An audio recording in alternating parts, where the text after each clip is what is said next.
Welcome to the History of European Theatre podcast, and thanks for joining me on this journey through millennia of theatrical history. We jump a little out of the Tudor timeline today for this special episode, but don't worry, I'll be back soon with the continuing story of the state versus the theatre. A few weeks ago, one of the Facebook theatre groups that I belong to drew my attention to a one-man play about the creation of the first folio edition of Shakespeare's works. 2023 is the 400th anniversary of the publication of the first folio, and the author of the play Shakespeare Unbound kindly agreed to talk to me about what inspired him to tell the story of the creation of the first folio and of John Heminges, actor in The King's Men, financial manager for the company, and editor of the first folio. Colin David Reese has not only had a lifetime of acting experience behind him, but a lifetime of Shakespeare study too. That started in his family life, where his actor father had a Shakespearean quote for every occasion, and continued with his first professional engagement, where aged just 12 he played Shakespeare's illegitimate son.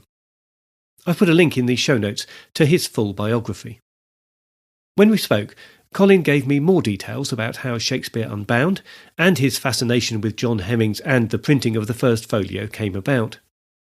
As you will hear, Colin is about to host a special event that includes a performance of part of Shakespeare Unbound, followed by a Q&A with some notable Shakespeare experts. We'll give you the full details of how you can join that event from the comfort of your own home at the end of the episode, and it's also in the show notes. When I spoke to Colin on Zoom from his home in France, I started by asking him how he came to create Shakespeare Unbound. Well, I've been an actor since my very early years. My father was an actor, mostly radio, and I grew up around Shakespeare all my young life, and in fact all my professional life. I did a show called A Lover and His Lass, which was a potpourri of love scenes from Shakespeare, starting with Romeo and Juliet, and then moving on through different love scenes from Shakespeare, and ending up with Macbeth and Lady Macbeth, which is perhaps the ultimate love scene of all. And so when I created this show with my father as a director, one of the things that struck me is that these scenes were complete in and of themselves. They were sort of little playlets all strung together into becoming a full piece of work. And but you take a 12-minute scene out of Romeo and Juliet, and the scene where Romeo meets Juliet at the ball, for example, and it is a complete little scene, or little playlet, all of its own. And so this started to fascinate me, and so I started to do some research and realized something which was which struck me a lot, is that we think of early modern theatre as the start of what we now know as theatre. In fact, it was much more the culmination of centuries of tradition. And these plays that Shakespeare wrote were, in fact, coming out of a tradition known as interludes, where the players would perform in between the courses at a banquet. So you would have a large banquet, and then in between each course, the players would come out and perform a interlude based on a theme. And so these interludes were individual playlets of their own, but actually, if you strung them all together, they would make a play. So that was the first thing that struck me. And the second thing was, as I started to do the research, I started to become fascinated as to what it must have been like to perform these plays when they were new works. And so I started researching the huge body of academic and scholarly work on the subject, and found myself at Dulwich College, which has a series of documents from the period, and that in itself is a story. So I went down to see them, and they let me look at at these documents called the Henslow Papers, and there are three things struck me absolutely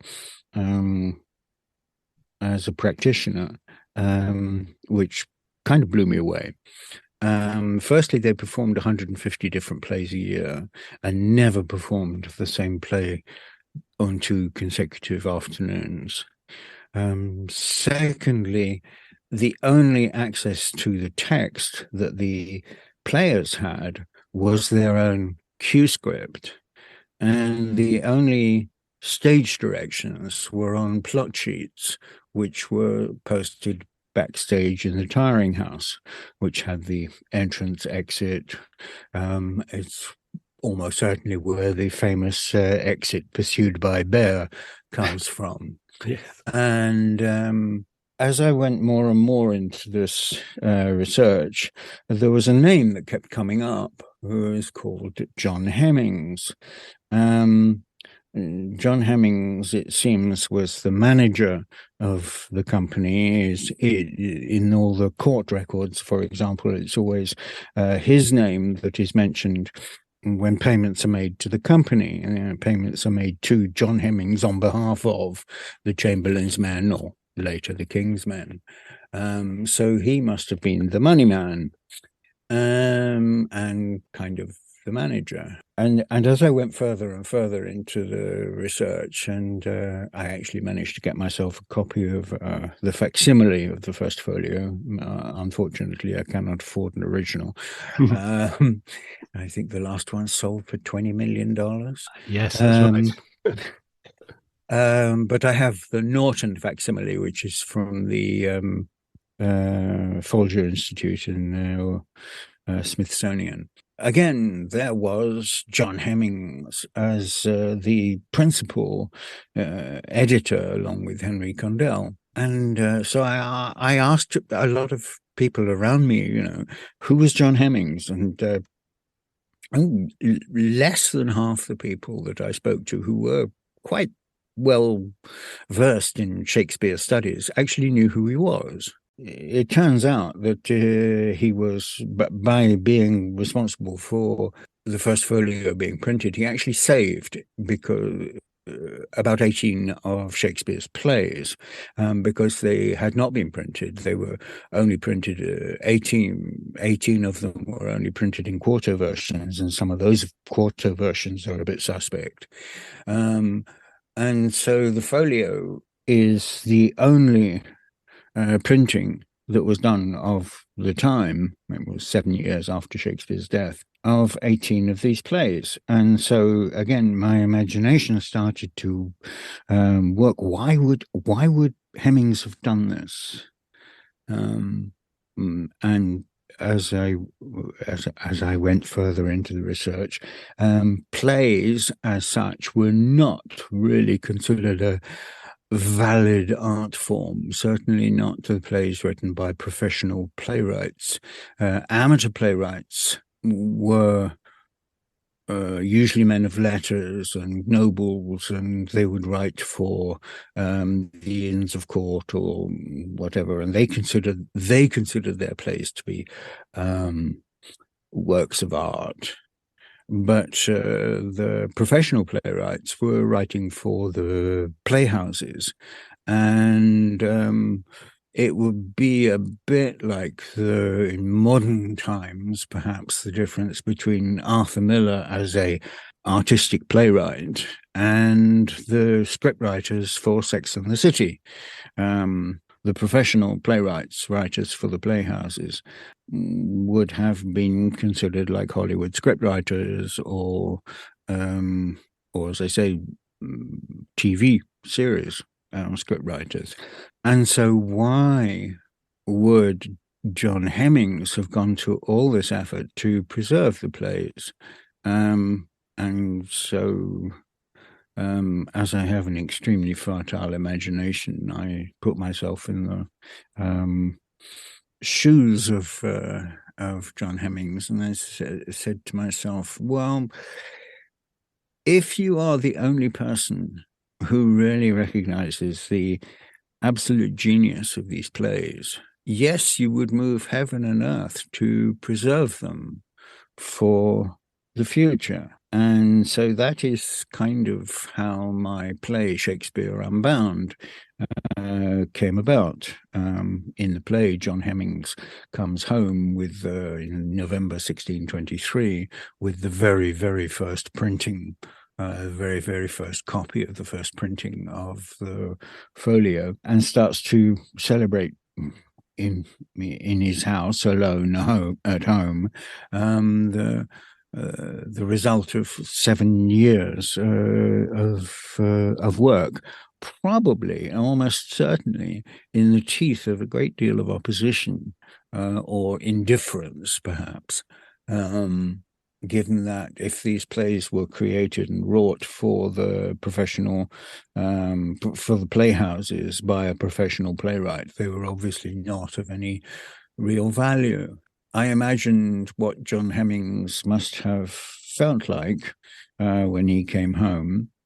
And then in order to make it into a play, he gets projected into modern times through some sort of magic. That sounds very intriguing. Perhaps we'd better leave it there, not to spoil any plots for anybody. The folio itself is a fascinating document, isn't it? Because it is, well, rather, in some senses, badly put together. Well, yes. I mean, one of my personal experiences was I took my copy of the first folio. I made an appointment with the 17th century expert at St. Bride's Museum, St. Bride's Printing Museum, which is off Fleet Street. And they have their printing presses, which go back to not the 17th century, but certainly the 18th century. And the technology wouldn't have changed much in that 100 years. It was only when steam presses came in that the whole concept of printing changed. And so I made an appointment with the 17th century expert, and when I arrived, he wasn't there because he was off. He had a cold or he wasn't available. So they sent down the 18th century expert, and he came and he grabbed their copy of the facsimile, and I have mine. I think theirs is from the British Museum, British Library, and mine was from the Folger Institute, as I said. And so he said, I'm 18th century. I deal with the 18th century. I've never really looked at the 17th century. And in fact, the folio is one of those books that I've never really looked at. It's always been on my must have a look list. And so we sat down with the two facsimiles, and which of course are not exactly the same. And he looked at it, and his first reaction was, "Oh my God, what a mess!" And as an expert on the printing practices of the time, he said, "Look at this, look at this, look at this," and pointed to all sorts of errors and mistakes and sloppy work. And he was quite shocked because the most iconic book in English literature was actually thrown together by apparently was thrown together in a rather slapdash fashion. When I explained to him that it was put together over a period of 2 years by Heminges and Condell and certain monies that they had managed to accumulate in order to finance it, he said, that makes sense, because what would have happened looking at this is they would have printed a page and then put it to one side while the printing shop, printed something that was actually going to bring in money, because obviously this was not going to bring in any money until it was actually finished. And we all know the relationship between capital investment and return on sales, and the delay between the two. So, and in the meantime, while they were printing it, they obviously had to, William Jagged and later his son Isaac obviously had to pay his typesetters and his press operators.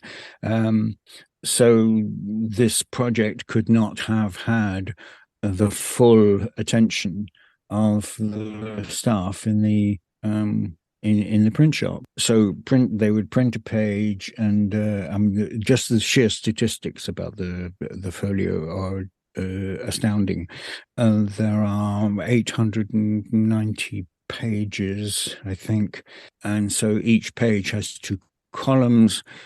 Each column has about 60 lines. Each line has about 45 to 50 characters. So you've got 800, nearly 900 pages of two columns per page. So that's 1,800 columns. Multiply that by the 60 lines in each column and the 45 to 50 characters in each line, and there were about 4.5 million letters, pieces of lead, set into the press, which went to create the first folio.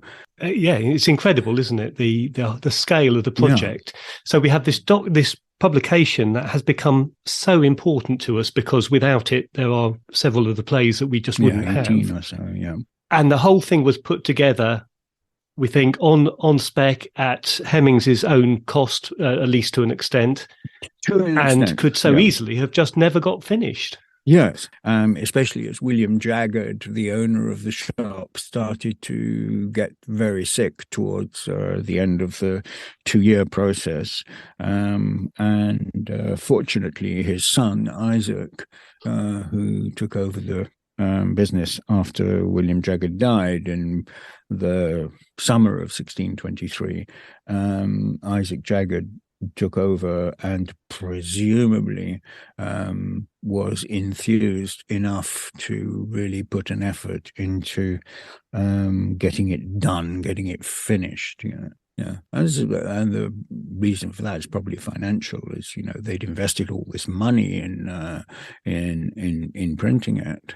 Let's get it out there so we can start to get some money back for it. I mean, about 900 copies printed, and an unbound copy would have sold for the best part of £1. I think I'm right in saying that 900 copies is a pretty big print run for the time. Enormous.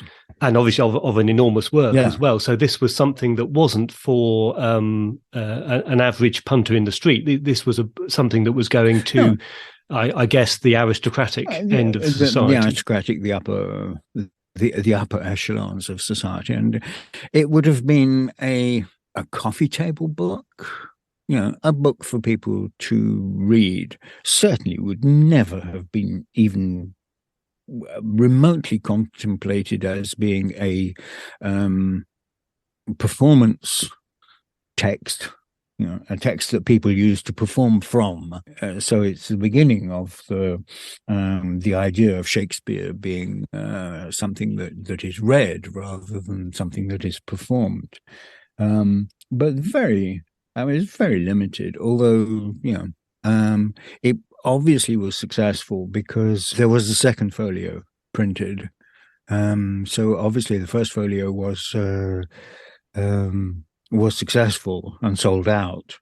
And so there was, it would appear there was, perceived to be a sufficient market to print a second folio. In the first folio, Pericles does not appear, and there are some copies of the first folio which are still extant, which don't have Timon of Athens.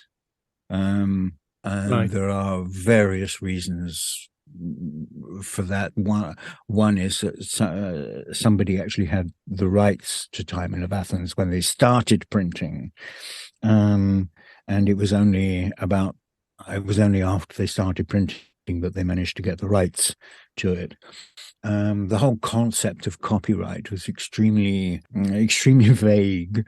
But if a book had been printed, then the editor, the publisher, would have had certain rights over it, over the text not being printed elsewhere. And that was probably bribing the stationer's company. So if you could overbribe the stationer's company, you could probably get the rights, or you could buy the rights.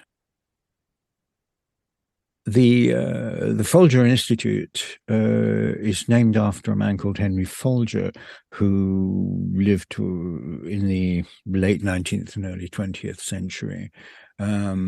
He was a Texas oil millionaire, and back in those days, being a Texas oil millionaire meant that you had a ranch or a farm, and suddenly they discovered oil under your ranch or your farm, and so instantly you became millionaire because you had the rights. And so he was obsessed with Shakespeare. And so he spent, once he became a millionaire, he spent most of his life going around Europe buying anything that was remotely connected to Shakespeare. I think it went as far as egg cups. And he managed to amass a huge number of first folios in secondhand bookshops. And they weren't going for $20 million a time then. It was partly because of him that they now go for that price, because he pretty much cornered the market. And so one of the benefits of that is that they could be compared. And there are no two folios that are the same, which my friend from the St. Bride's Museum explained to me why. Because they would print a page, look at it and say, oh gosh, there's an E upside down. Oh, that word isn't spelt right. And so they would make the correction, and then they print the page. They print a second copy of the page, and they see, oh gosh, there's still an error here. So, but they wouldn't throw away the pages with the errors on. The paper was much too expensive. And so these pages with errors would get bound into the copies, but of course totally at random. We really have to put ourselves in a different mindset, don't we, to think that they would even do that. I mean, today it would be a printer would not let that happen. Yeah. But the cost of paper, the expense of making those changes and correcting everything, you simply couldn't afford not to use that slightly bad copy. And presumably the same went for if the printing wasn't quite as good as it should be, or something like that. Yeah. And smudges and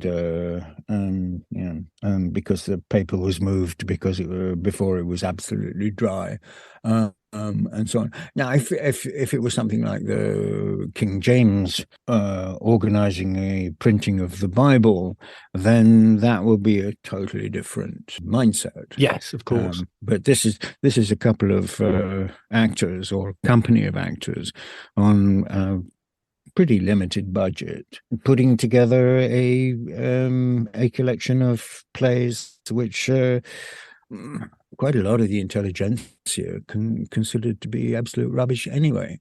One of my favorite ironies of the whole thing is the Bodleian Library now so proudly being a Shakespearean resource and having this amazing collection of Shakespeare's and early modern plays. Sir Thomas Bodley, who founded the Bodleian Library at the time that Shakespeare was writing, was adamantly against having plays in his library. He sent a letter to the stationers' company saying, please send me one copy of every book that gets printed, with the exception of almanacs and plays, which are naught but baggage books. Ooh, ouch. So that's how plays were viewed by the intelligentsia. He wanted this all-inclusive library, with the exception of plays. And so when the people, when the custodians and the librarians at the Bodleian Library now boast about their incredible Shakespeare resource, but I can't help but have a little wry smile because, I mean, and if he hadn't been so prejudiced, how many more would they have had? Well, quite. Yes. That is also because, I mean, in extant documents, there are something like about 5,400 plays that are mentioned, of which about 150, 200 survive, of which 36, 37, 38, or even 39, depending on what you expect, what you accept, are Shakespeare. So, I mean, that's a huge percentage of what has survived from the period. I mean, out of 150, 36, 37, 38 are from one author, and that's down to my alter ego, my hero, John Heminges, who we have, as I've said before, we have a lot to thank for saving that. And this is really what your play is exploring, I think, isn't it? How he did it and why he did it as well. Yes. Yeah. And also it's a bit of a biography of Shakespeare as well. I've done a huge amount of research into the known facts about Shakespeare, eschewing all fantasies and other fairy tales, and I've stuck absolutely to the facts as they are known. So definitely something for anyone who has even half an interest in Shakespeare, I would say. Yeah. Now, I know you've performed it in many places around the world over the years. Yes. But we also have it available on streaming. Yes. We have a website, shakespeareunbound.com. And on the website, there is a link to buy your own personal licensed copy. You click on that, you get the right to streaming whenever you want. It's not limited. It's not limited to time. It's not limited to the number of times you can watch it. I mean, many of the people who have watched it have said, "Oh, I watched 20 minutes, and then I came back to it a couple of days later and watched 20 more minutes, and so on." So you can do that. What you can't do is download it. Okay, that sounds excellent. But also, you have a very special streaming event coming up soon. Yes, to launch the event, because of course this year is the 400th anniversary of the printing of the folio. It's the 400th anniversary of what in fact takes place in the play. So in order to celebrate that, we have a launch event on Eventbrite we're doing it twice, once on the 18th of March and once on the 20th of March. What you will get for free, or donation if you so desire, is a 30-minute cut down version followed by a Q&A. I have some Shakespeare experts who will be on the panel to be on the Q&A or to give their impression, their knowledge. One person that I'm very pleased to have is a man called Dennis McCarthy, who has written a book called Thomas North. The whole story of Thomas North and his relationship to Shakespeare is another podcast.